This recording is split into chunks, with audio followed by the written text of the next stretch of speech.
I had started my career as a nurse in the city hospital. Being new, I was mostly given night shifts and had to attend to the patients in the psychiatric ward. It never bothered me as I always wanted to help people in any way possible. I had to sit in a small reception-like area outside the psychiatric ward. The ward was not too big, it had only 7 beds. It had a washroom at the end of it for use by patients. No one was allowed to be in the ward after visiting hours. On the night of the incident, there were only 3 patients in the ward, including a 70-year-old woman whose name was Mary. She was admitted to the hospital for having serious episodes of hallucinations. She was a really nice old lady and I was very fond of her. My supervisor used to be with me up to 11 p.m., after which I was supposed to be alone the entire night till 6 a.m. when the nurse on the morning duty used to come. I used to go on hourly rounds to see if the patients were actually sleeping. On one of those rounds, I saw that Mary was awake, sitting on her bed. She was mumbling something to herself. I went up to her and asked why was she awake at this time. She kept mumbling something along the lines of, "That man keeps staring at me," pointing her finger towards the washroom. I thought maybe she was hallucinating again and tried to calm her down, but she kept insisting that there was someone in the washroom staring at her. The only way to calm her down was to go and check the washroom and clear her doubts. I opened the washroom door and turned on the light. For some reason, the light did not turn on. Maybe the bulb had gone out or something, I thought. I did not have my mobile with me, so I closed the washroom door and assured Mary that there was no one in there. I came back to my desk, but still could not get the thing Mary said out of my mind. I remembered that the supervisor had gone in the washroom before ending his shift, and he did not complain about the bulb not working. I suddenly realized that maybe Mary was not hallucinating. I went to the ward again and saw that Mary was again sitting up on her bed, mumbling the same sentence she was repeating previously.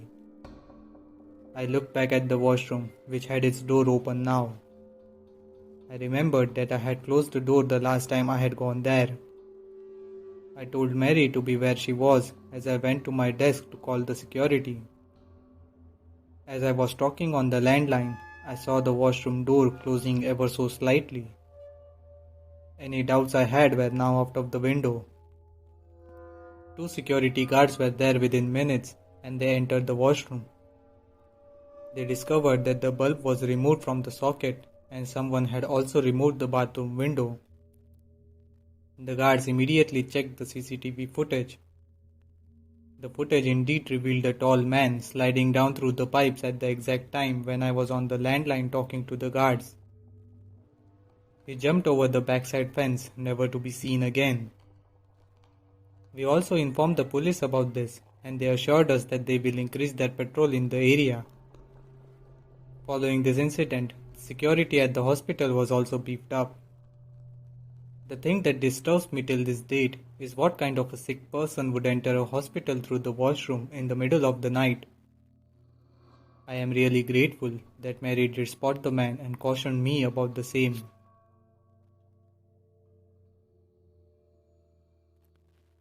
I used to work as a security guard at a private security agency.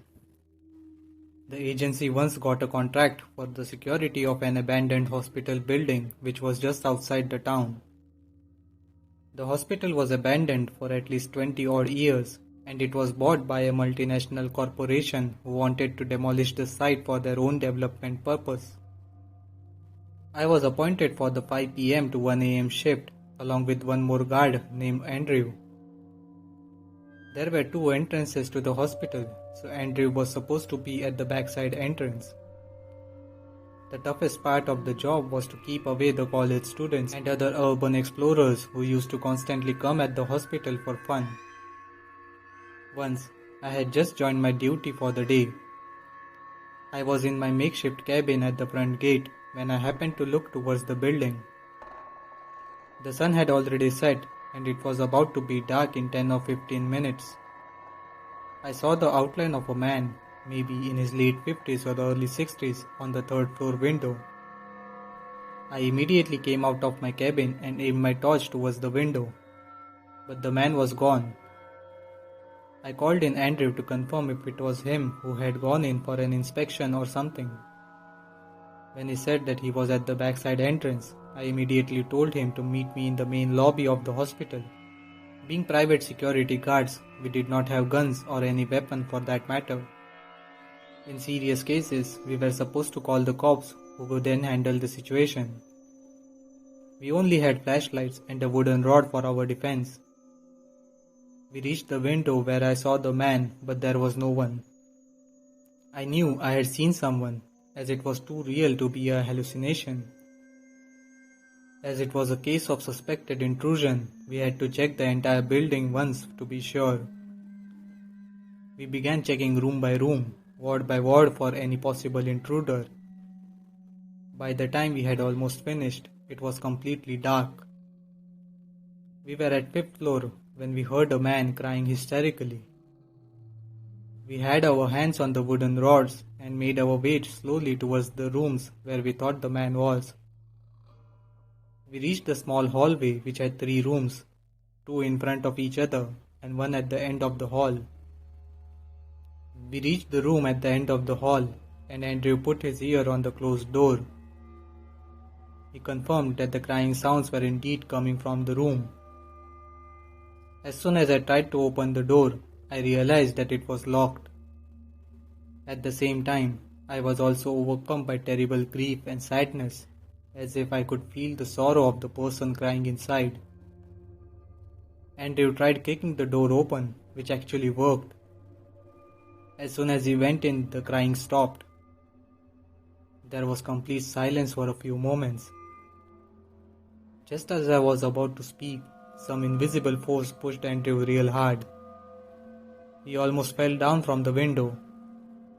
He would have died if I had not got hold of his shirt at the very last second. We knew it was not safe to be in there. We went to our respective cabins immediately and were in constant contact throughout our entire shift. We did not tell about this incident to anyone, as we knew no one would believe us. Andrew left the job immediately after this incident. I too left the job after a few weeks as I got a better job near my house. I am not someone who believes easily in the paranormal, but this incident did make me believe that there are powers in existence which are always beyond our control.